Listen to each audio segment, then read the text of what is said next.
I want to share a story today about thinking and how we seem to, in many instances, have lost it. In a past life, I was in graduate school in London studying international relations. I was in my MBA program and I figured out a way to get overseas, and these were my electives, international relations. It was an interesting period of time. I had a chance to intern in the American Embassy in London, had a chance to meet many diplomats. That was an interesting experience. Definitely, let's just say lots of fat to cut. You could see it back in the day. This was 1994. So in one of these international relations classes, I was tasked with defending no NATO expansion. This was only 3 years or so there since the USSR had fallen apart, and NATO expansion was all the rage. Now, I was no grand international relations expert, but like any subject, you get into it, you learn. And I was up against somebody who was taking on the NATO expansion side. And you could see that this guy was well respected in the school, probably had perfect grades and all that kind of stuff. And he had to, again, defend expanding NATO. So we had a debate. I don't recall all the details, but I do recall that I destroyed this guy in the debate because it was quite simple. If you took NATO, a Western military alliance, and put it up against the border of Russia after the Warsaw Pact had gone away, then you were going to have problems. As an ex-person noted, and I will read this in a few minutes, it was the same when the Russians put missiles in Cuba. The Russians don't want missiles in Ukraine. This is big boy international relations, ladies and gentlemen. This has nothing to do with how you feel. This has nothing to do with how assorted countries that were part of the Warsaw Pact feel. I'm 50% Lithuanian. Lithuania was under Soviet rule for a very long time. I'm sure I have family that suffered. But back to the issue. I had to defend no NATO expansion. And it was easy. In fact, at the end of this debate with this other guy, the class was surprised because I overwhelmingly won the debate. Now roll forward all these years later, in America, after having conflicts, they call them, conflicts in Vietnam, conflicts in Iraq, conflicts in Afghanistan, in Syria, in Libya, in the former Balkans, and now Ukraine. There would be no Ukrainian war if not for American money. That's not taking the side of the Russians. That's not taking the side of the Ukrainians. That's not taking any side. That's a statement of fact. So for you folks out there that get a little worked up, when you think you're hearing something, you might not really be hearing it. Again, NATO expansion was destined to wake up the Russian bear. Now, some might argue that's all bullshit. NATO never promised to not expand. Well, that's bullshit too. I mean, even from a basic logic standpoint, if the statements of non-expansion were not made and promised to the Russians, even from a basic logic standpoint, you would know the Russians would not want NATO on their border, period. Now, my ex debate online, plenty of people tried to put words in my mouth. They said that I don't understand what the West is, and the West includes Bulgaria, Estonia, Latvia, Lithuania. Of course, those countries are not considered the West. So when I say the West wanted to expand NATO, I mean America, the UK, France, etc. They wanted to expand NATO. Now, of course, former Soviet satellites would want to be in NATO, and I understand that, and I get that. But this is a big boy conversation, ladies and gentlemen. Russia is a powerful country. America is a powerful country. China is a powerful country. When you give powerful countries with decent-sized populations nuclear weapons, it's not the same conversation. So I can completely understand and agree with the sentiment of the Baltics, Poland, Hungary, etc. We want our freedom. We want our protection. But this is not some simple topic. Asking Americans today in 2025 to pay for European conflicts is a tough sell. Hell, I think it's a tough sell in Europe. Until these kinds of issues hit on your home doorstep, how much do people really care? They don't. Now, that sucks for the Ukrainians. They want their territory, they want their country, they want their freedom. And again, let's be honest here too. The word freedom is not necessarily defined the same with all countries. I just witnessed German prosecutors explaining their speech laws. And if you insult somebody in Germany, you can be sent to prison. So I don't necessarily even know what the definition of Western democracy is today, because it seems to be changing, and it seems to be quite different depending on the country. I know the big debate has been for the last couple days. Trump said, Ukraine started the war. Everyone else says, no, Russia started the war. I go back to NATO expansion. When you have something like that, a military alliance that was created for one particular purpose, that then morphs to another purpose, and as it's morphing, I repeat, and you make promises to Russia that you will not go east with NATO, well, that's risky. And if things are risky, things can go bad. Things can go wrong. Now, what I'm saying today should be a normal, typical, big boy, unemotional conversation for the world to have. I can quickly see if I go on to X, it just becomes emotional. The logical fallacies, people putting words in my mouth. I'm very simple. This started with NATO expansion. I don't know how anyone figures out how anything works if they're not honest with themselves. Now, nothing I'm saying today excuses anyone's actions. That's not the point. But when you're dealing with international relations, when you're dealing with the real world, just being emotional, like in trading, serves you in no way, shape, or form. It's really not different than trading. Having a discussion about something like NATO expansion, where some people immediately realize my point, which was, if you keep inching closer and closer to Russia, Russia will respond, versus other people saying, hey, we are the former Soviet satellites, and we want to buy into NATO protection. I get it. I'm not telling you you're wrong if you believe that. But I'm telling you, in the real world, you create risk. You create potential consequences that you might not like. And when you analyze it, you got to be honest with yourself. Look at any particular, for example, trend following performance where it really went great, but the fundamentals of the economy were not so good.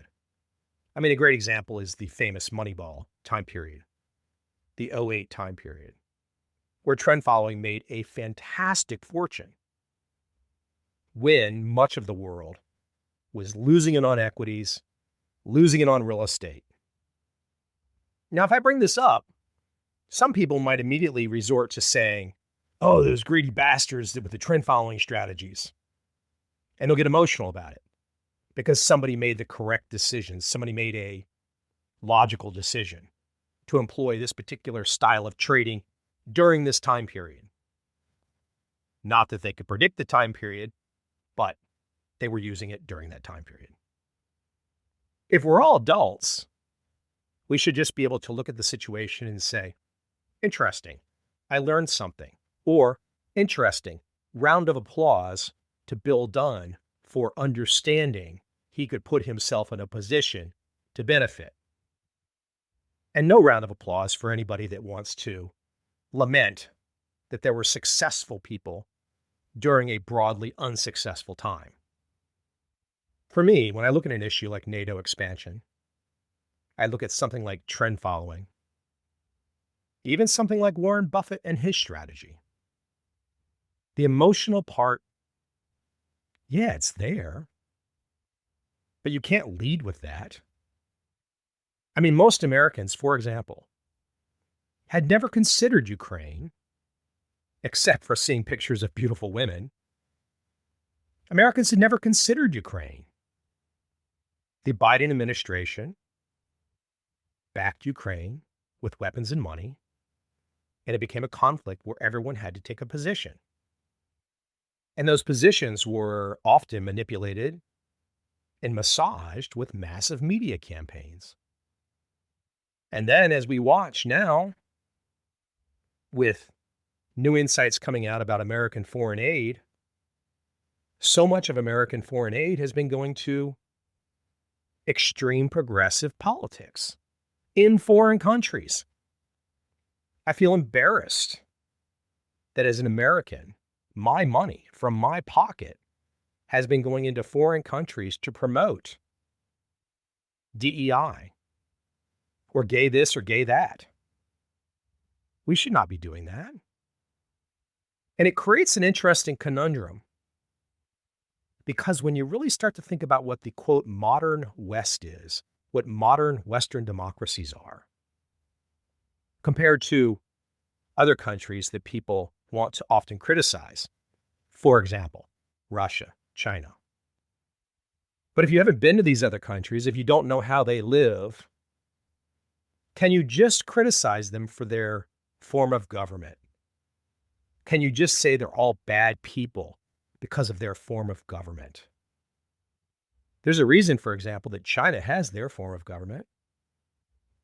It was a way to rally the troops, so to speak. I mean, China had to essentially get rid of the Brits and get rid of opium. Now, these things are all just part of history. It's not my opinion. But it's an interesting time that we live in when people start screaming about democracy. And I look around and democracies are promoting ideals that I don't like, that many people in these democracies don't like. And you scratch your head. You say, what are we fighting for? Am I giving money to people fighting for DEI initiatives in Serbia or Peru? No.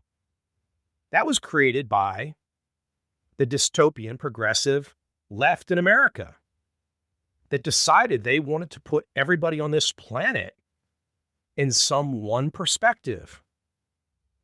Again, these things aren't even that controversial, really. It's all out there.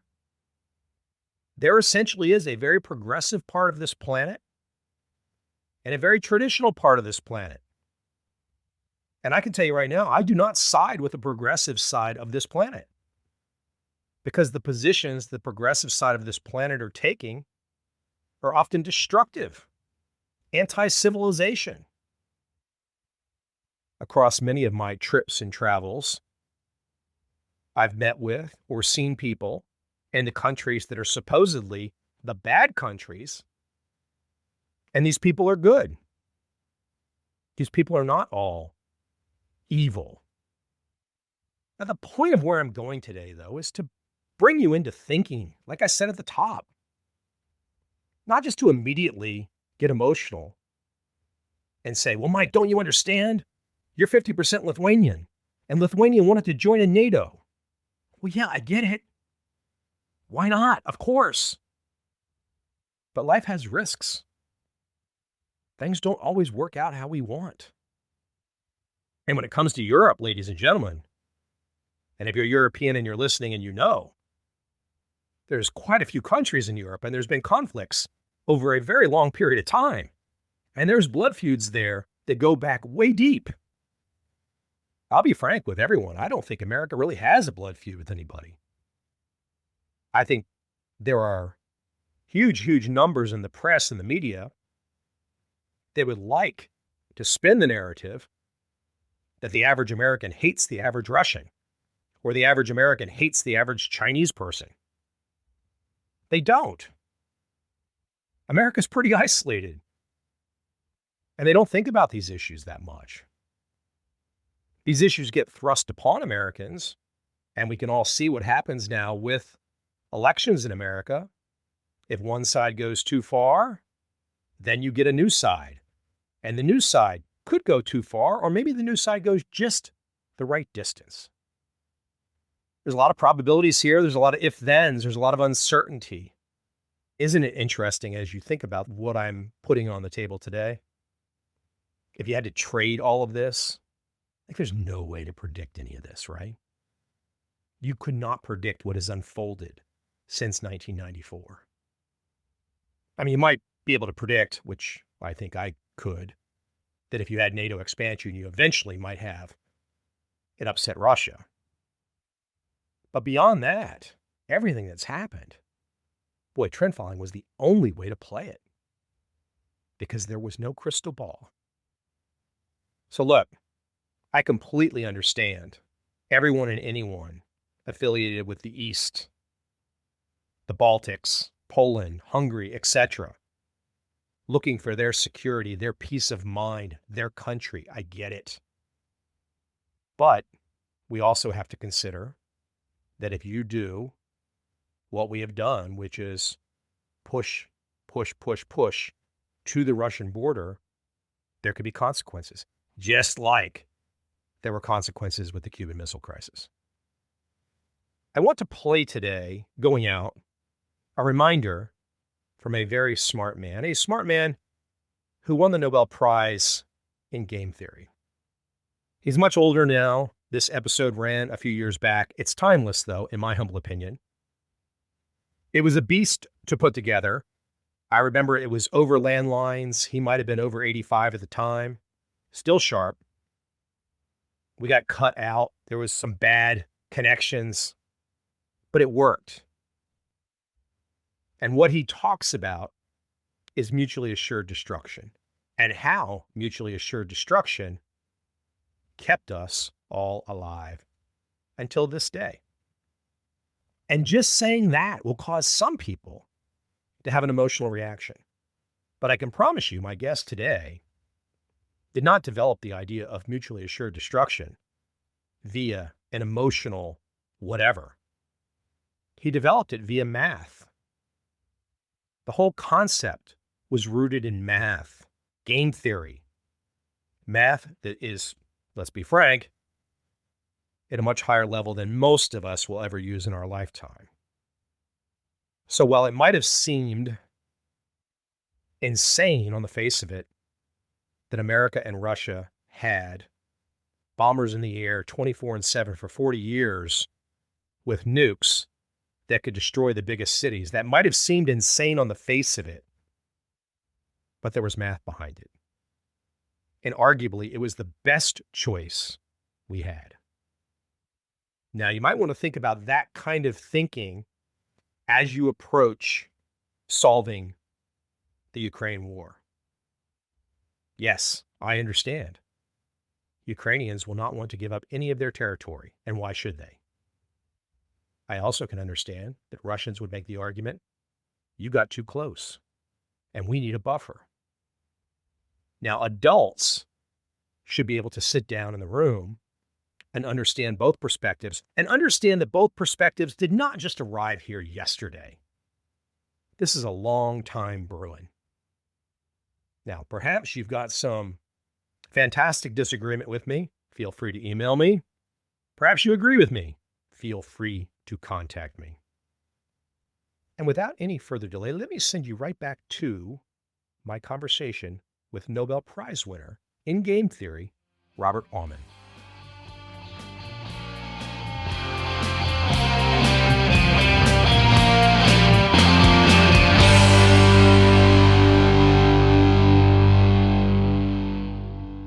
Pleased to welcome the fourth individual to appear on my podcast who has won a Nobel Memorial Prize in economics. Today, Robert Aumann joins me to discuss his work on conflict and cooperation through game theory analysis. He's just got a really interesting way of looking at the world. And we're talking about going back in time here. So Robert brings a fantastic perspective. He first heard about game theory from John Nash. John Nash of the movie fame, A Beautiful Mind. I'm very lucky, very fortunate to have some of the brightest people alive today appear on my podcast. I hope you enjoy.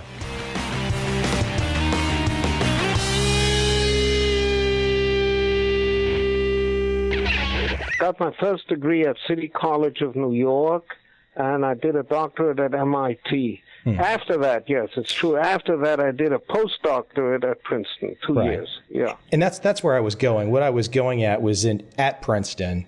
That was where you had a chance to either meet or hear John Nash, and that was your first exposure to game theory. No, that's also not quite correct. My first, I met John Nash not at Princeton, but at MIT, where I did my doctorate. Nash had left Princeton at that time already. Nash had left Princeton, he did his doctorate, and he came to MIT in 54, if I'm not mistaken. No, in 53, in fact. He came to MIT in 53 after completing his doctorate at Princeton, and I was at MIT between 50 and 54. In 54, I went to Princeton, but Nash was no longer there. However, I did meet Nash and interact with him while in the academic year 53-54, when we were both at MIT. Okay. Well, I was just trying to lay some background, and excuse me if I got a few dates off, but I just wanted to kind of for the audience to let them know a little bit of your background before we get into just to let you look. I've got a fairly sophisticated audience, but when it comes to game theory, and you know this all too well, there is a certain amount of effort that you've put into your career to go down this path. And what I'd like for you to do from the very beginning is perhaps to talk about what game theory is trying to accomplish. And also, as you're explaining that, talk about the idea of rationality. I think the way you talk about rationality, sometimes these days people say, oh, it's irrational, it's rational. I think what's really interesting when I read your work is how you say, hey, hold on, rational is not necessarily ethical or moral. So perhaps you could touch on some of these basic issues before we jump in. Let's address that question first, and afterwards we'll get back to the question of what is game theory trying to accomplish. Okay. So actually, I have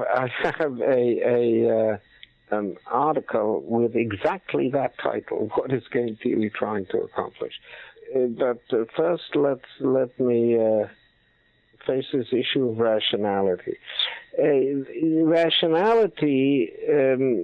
From the point of view of economics, the economic definition of rationality, and this applies to all interactive situations, not only economic ones, but also political, international, business.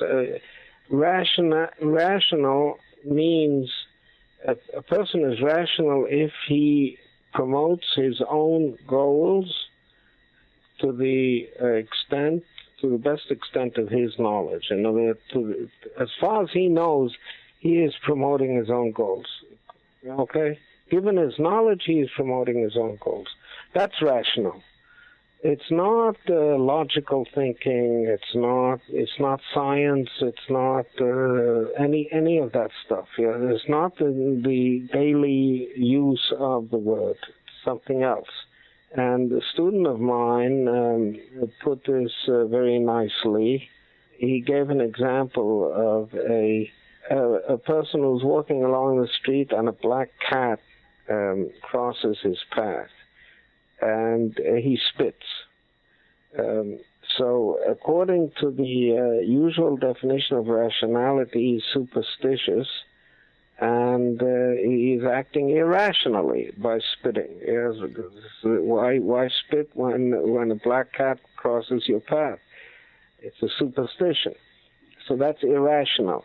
But according to the economic definition of rationality, he is in fact irrational if he does not spit.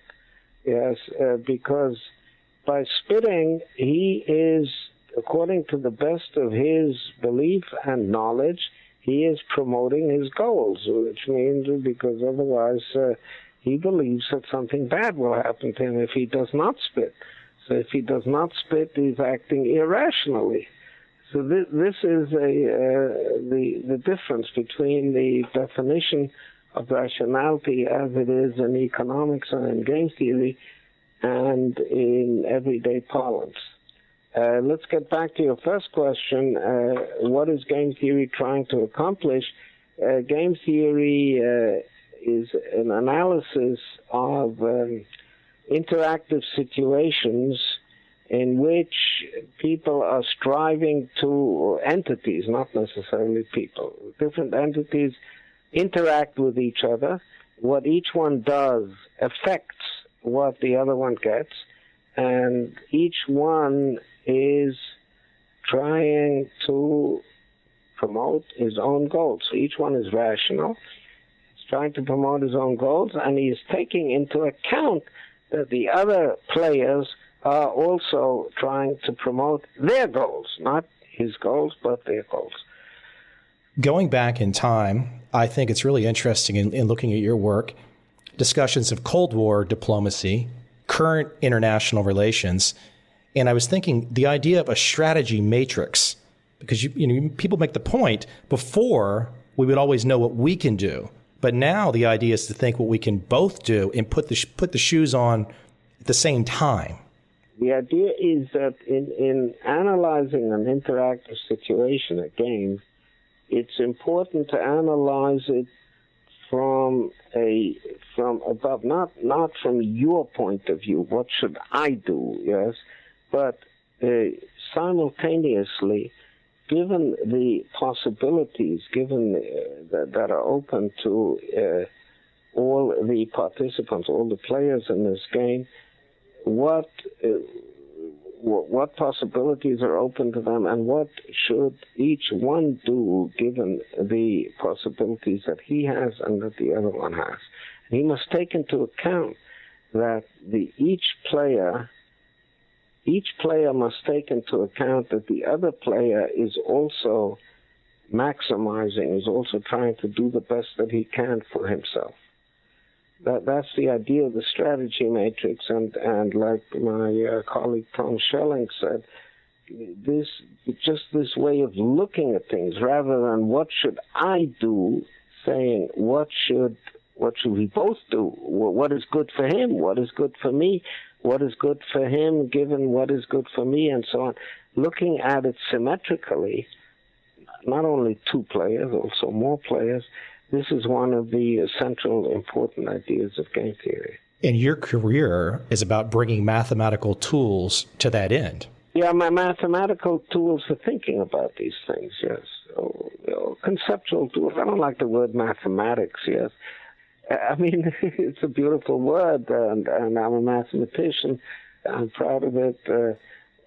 But mathematics is not the point. The point is thinking about this coherently, okay? Thinking about it coherently and developing tools, conceptual tools, to formulate these ideas and then eventually to analyze them, okay? Physicists, all kinds of scientists use mathematics, and we use mathematics also, but mathematics is a tool. It's not an end in itself. Professor, can I jump into a few kind of examples that I think my audience can relate to? And geopolitics gives some great ways where we can go in a discussion of game theory. And I think there's current situations in the world today that are fairly hot. And for example, we were talking about rationality. And when I look at the media coverage of something like Ukraine and Vladimir Putin, people might say, well, he's irrational. And my thought, hold on, he's being perfectly rational for his situation. And sure. Yeah, and I think that's probably Sure, and I think Iran also. I think a even more apt example. People often say that Ahmadinejad is irrational, he's crazy, and so on. He's not crazy. He doesn't do what we want, but he's not crazy. He's highly rational, and I think one has to take this into account, absolutely. And as you say, Putin also.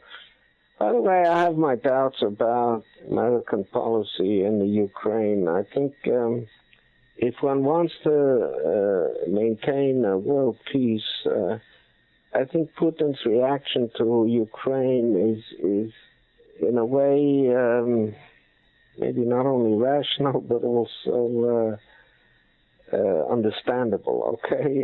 Let's put it that way. We would not be very happy if in Mexico somebody Putin suddenly made a Russian revolution in Mexico or in Canada. Yes, it's not. I think there are accepted spheres of influence. The Ukrainian revolution is rocking the boat.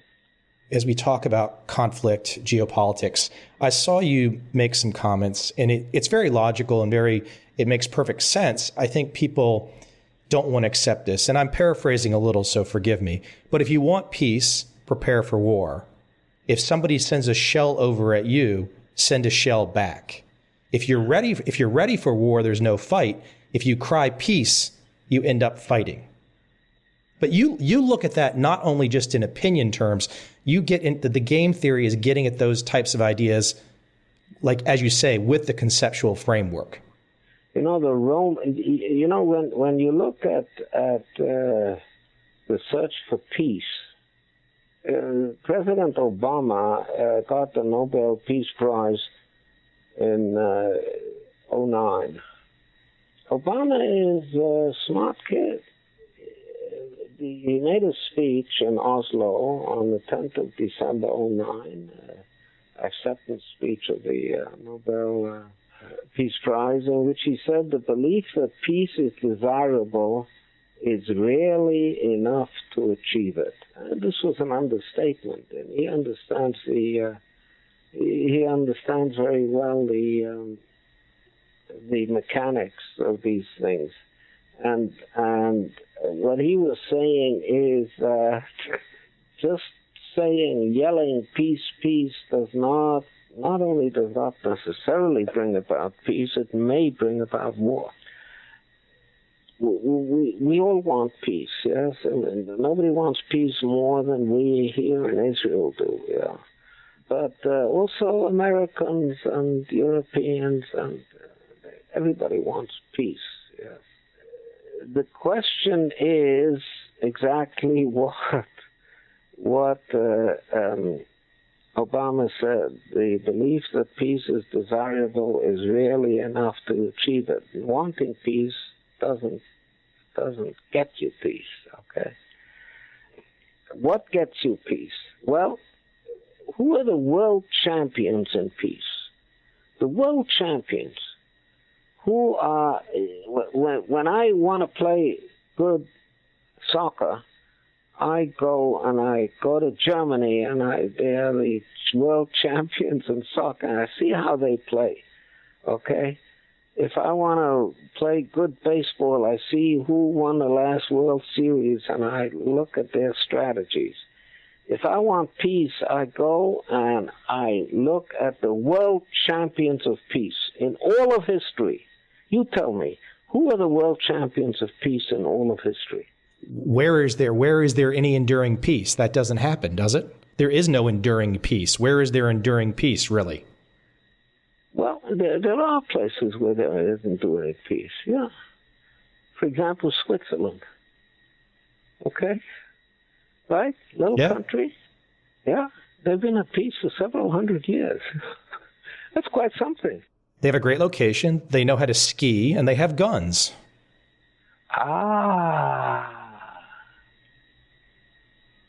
Skiing, I think, is not that important here. Yeah. Although it plays a role, yeah. And the location is also, lots of places have good locations, yeah, and they're not at peace. They have guns. They have guns. They have jet planes. They have holes in the mountains. I often vacation in Switzerland. You vacation in Switzerland, whether it's in the winter or in the summer, you have the jet planes screaming overhead. What the hell do they need jet planes screaming overhead for? Why do they need fighter planes, yeah? Nobody's bothering them, right? Why do they need fighter planes? It's crazy. Spend all that money. People spend a month every couple of years in military duty and reserve service.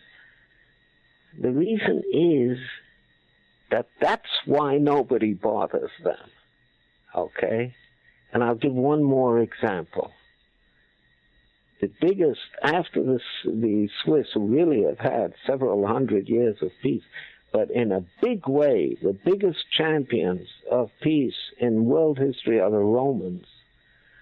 The Pax Romana, the Roman peace, lasted for 239 years. 239 years, the whole Western world was at peace. Nothing. It's unbelievable, yeah? But that's what it was. And you know what their motto was? Their motto was, si vis pacem para bellum, which means if you want peace, prepare for war. That's what it means. And that preparation for war is in tanks, it's in guns, like you said, it's in jet planes, it's in drones, and whatever you want. But not only there, it's in another place also. It's in your head, and you have to be willing to say, and you have to mean it. You have to mean it. You know what, fellows? We want peace. But if you want to fight, let's fight, okay? And if you can say that and mean it, then you don't have to fight. One of the things I wanted to jump into was the 2008, 2009 bailouts, the rescues. And, obviously these types of things always invite the next crisis. But from your perspective, your wisdom, and maybe looking at this from a game theory conceptual framework, how do you look at the bailouts, the rescues that happened during that period of time? Well, bailouts are not a good thing. It's just like you said.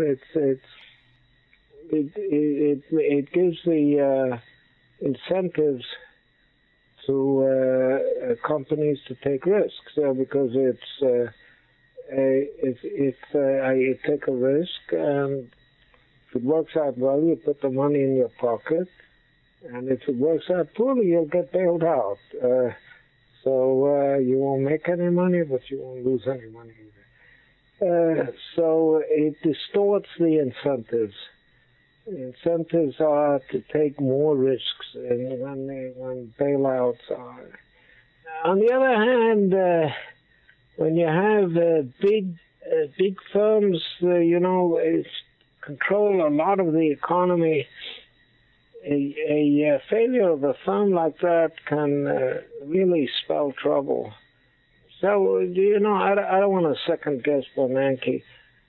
It could be that at least some of these bailouts were not a good thing, but they were something bad that had to be done to prevent worse from happening. I don't want to go all like that, but in principle, you're quite right that bailouts are a bad thing. It's because they give the wrong incentive. The answer is not to have too much of the economy in the hands of a small number of firms. Yes, maybe that's easier said than done, but that's what to That's the principle to strive to, so that so you don't have to make bailouts. The company fails. It fails. That's it, and that will create the incentives to be careful. Okay, not to take undue risks. Which I think you got to do that through incentives and not through regulation. Okay, you can't go and say to a bank, or you can, but you shouldn't go and say to a bank, hey, you can't lend more, or you can't have a leverage rate over such and such. You shouldn't do that. The bank should set its own leverage rates. It's important to have transparency. In other words, it has to say, hey, this is my leverage rate, and this is how much I'm lending, and this is to who I'm lending, and so on. It's very important to have transparency. But beyond that, I don't think these things should be regulated for. But, like I say, sometimes you got to do things which are not optimal either. The main thing is to maintain competition. This is very, very. The regulation should be limited to maintaining competition, which means not having too few large firms controlling the economy. And, of course, to honesty, transparency.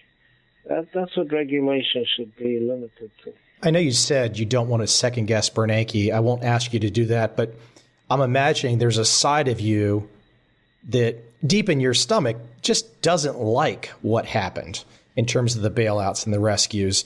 And I'm curious if there's a side of you that would have been curious to see what would have happened. Would it have truly been a meltdown, or... I don't know. I don't know. How can you tell? I don't know. Like I said, you're quite right. There's something deep down inside me that doesn't like the bailouts. You're quite right, and I set that forth in my previous statement. But I can understand that, somebody who's really running the show like Bernanke was, you've got to be a little careful, not to... You gotta be a little careful, not to rock the boat too much. Yeah. Behavioral economics, quite a few advances, if one could say, in the last 10, 15 years. Some Nobel Prizes handed out. But I've seen you make the comment about artificial lab setups and not liking that. I wonder if you might expand some on your perception of behavioral economics, how you see it, limitations, pros, cons? First of all, there haven't been a number of Nobel Prizes. There's been one, okay? One, Danny Kahneman, okay? There haven't been a number. One is a number, of course, but let's set that. I guess you could say Vernon Smith, though. And that Nobel Prize is very interesting because it's not really a Nobel Prize. Like my Nobel Prize, it's not a full Nobel Prize. It's half a Nobel Prize, right?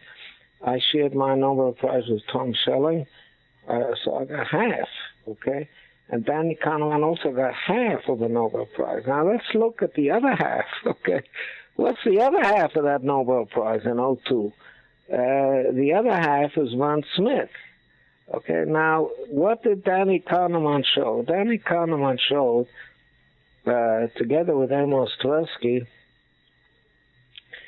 that people really behave irrationally. They don't behave in accordance with the dictates of economic theory.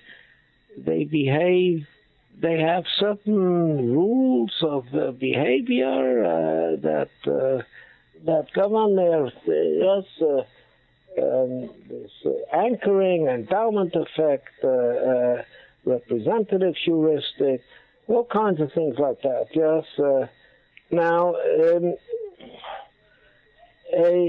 That's what he showed. People do not behave in accordance with economic theory.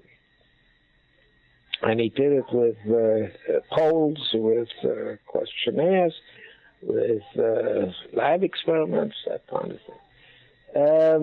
What about the other half? What about Vern Smith? Got a little less press, yes. What about his part of the Nobel Prize? Well, it's very interesting because he showed the opposite, yeah. He showed that economic theory does work, yeah. He did lab experiments on people, and it turned out that economic theory works just fine, yes. And he himself was surprised, yeah. You read his Nobel speech, you find that he himself was surprised to find how well economic theory works in the laboratory. One guy shows that economic theory does not work, and the other guy shows that economic theory does work, and they share a Nobel Prize. I mean, you know, you could understand the Nobel Committee saying, well, we believe one and we don't believe the other, but you can't say we believe them both and we're going to give them both a Nobel Prize. That doesn't seem to make sense. So what's the answer?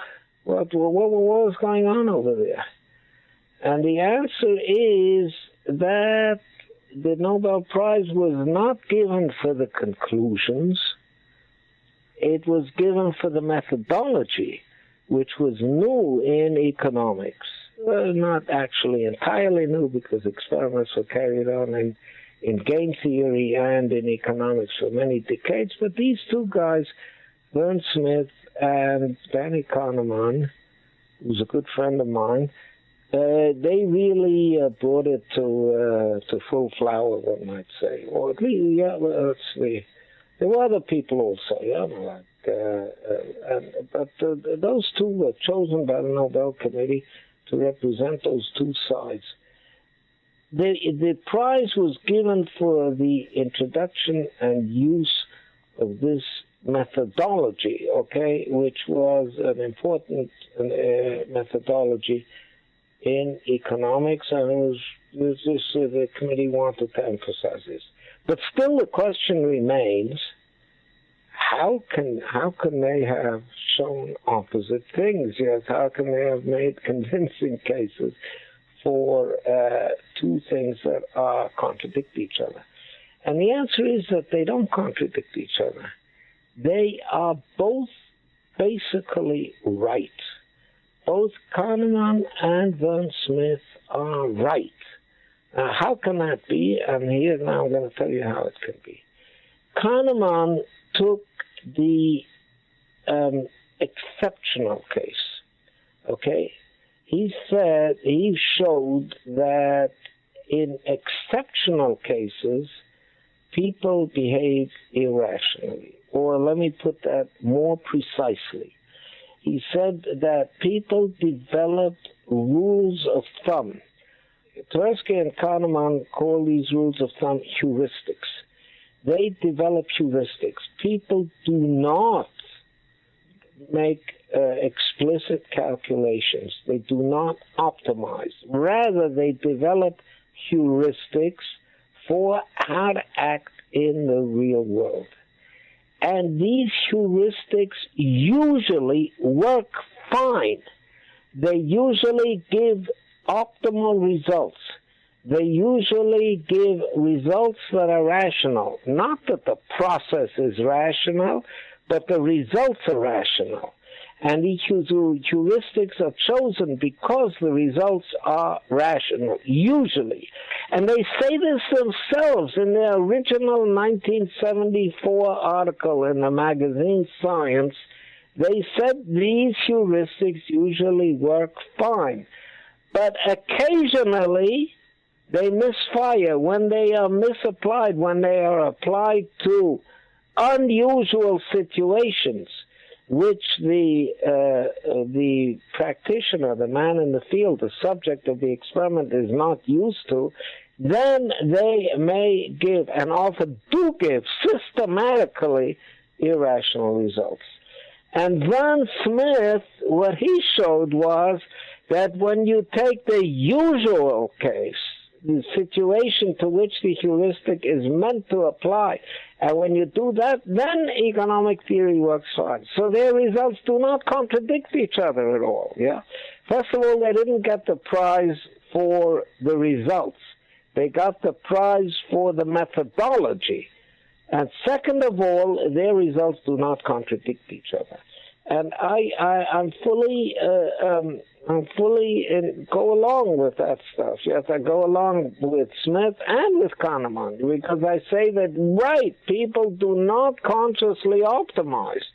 They develop heuristics for dealing with all kinds of situations, yeah? And these heuristics usually work well. Yeah, I call it rule rationality. They develop rules of behavior, and the rules are, as a rule, they are rational. So that's my response to that question. Listen, I have one more question for you, if you can. And I want to kind of go back in time a little bit. And I've seen, in going and preparing to talk to you, we talked a little bit about it yesterday, which is the idea of, professional diplomats. They don't really think in terms of payoffs and outcomes. But I would like for you, and maybe even to use a historical example, something like the Cuban Missile Crisis, and how that crisis, how game theory entered that crisis, how the conceptual frameworks that have become part of your life entered that crisis. And if you could comment on something, look, it's a big subject. We could talk for a long time. I could pick your brain all day about that subject. But I wonder if you might be able to give a big overview in a short bit of time. Well, Tom Schelling, in his Nobel acceptance speech, that speech was called The Amazing 60 Years. And this was in the winter of in December of 05, late fall of 05. And so the 60 years was started in 1945. And what was amazing about that period from 45 to 05 is something that did not happen. And what did not happen was that an atomic weapon was not exploded in anger for 60 years. For 60 years there have been atomic weapons in the international arena, and not once was an atomic weapon exploded in anger. So that was the title of his Nobel acceptance speech. And Tom himself had a lot to do with that, by the way, because he was a game theorist and he was an influential figure in Washington during much of that period. What was going on really in the Cold War? What made it happen that those 60 years, those amazing 60 years, really did happen? Yes, or did not happen? Yes, that event that he was talking about did not happen. What brought that about? Well, a lot of people during that period were for nuclear disarmament, okay? And there was a lot of talk about, a lot of agitation for nuclear disarmament during that entire period. I remember being in Cambridge, Massachusetts, and seeing a bumper sticker on a car that said, one nuclear explosion could ruin your whole day. Now, of course, that was meant to be amusing, and it was amusing. It's a nice quip. But it was symptomatic of the agitation that was during that entire period for nuclear disarmament. Now, the truth is that what kept the world from entering into the abyss of turning the Cold War into a hot war, what kept the world from that was the presence of nuclear weapons. It is paradoxical. I mean, it's paradoxical that the presence of nuclear weapons can, not to disarm, armament, can prevent a Holocaust And how did that happen? What was it that prevented World War III? What prevented World War III is that for, I would say over 40 years, or just well over 40, somewhat over 40 years, from about late 40s to late 80s, 40 years, there were bombers carrying nuclear weapons in the air. In the air, okay? 24 hours a day, 365 days a year for 40 years. 365 days a year, including Christmas. Okay, so all the time there were nuclear bombers in the air. And that's what prevented the war, okay? That sounds funny, to have bombers in the air, and that's what prevents the war, but that is what happened, and that's game theory, okay? That is game theory, and I think that played a role in the Cuban Missile Crisis also, probably. And the Cuban Missile Crisis was a very, very serious affair. I thought the world was coming to an end, might very well come to an end. Not in a year, in 2 or 3 weeks. Yeah. It was very, very serious. Kennedy, I'm not sure that I would have had the guts to play it the way he played it, but he did, and cooler heads, namely Khrushchev, prevailed, and it came out okay. Came out okay. I think another interesting insight from that period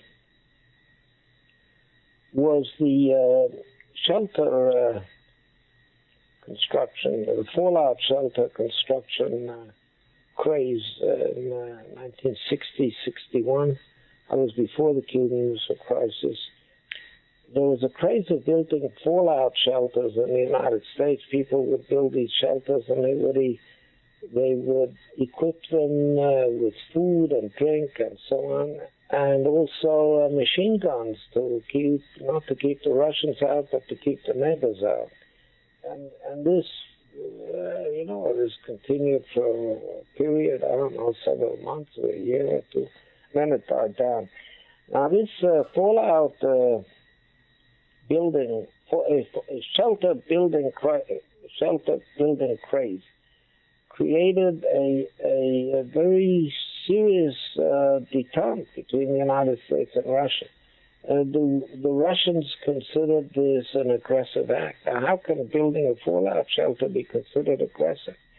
But you see, for this you need game theory. When you build a fallout shelter, you are reducing your vulnerability. That's the word I was looking for. You are reducing your vulnerability to attack on the other side. But the attack on the other side is just like I was explaining up to now, that's what was keeping the peace. So this was considered an aggressive move. Okay. Thank you, sir. This has been helpful. Yeah, it's great. I appreciate you taking the time today. It's a privilege. And I think you probably lived your life like this, giving back to other people and teaching. I feel privileged to have had a little bit of time with you to learn in the last couple of days. So I thank you. Okay, my pleasure. Thank you. Be well. Be well. Thank you.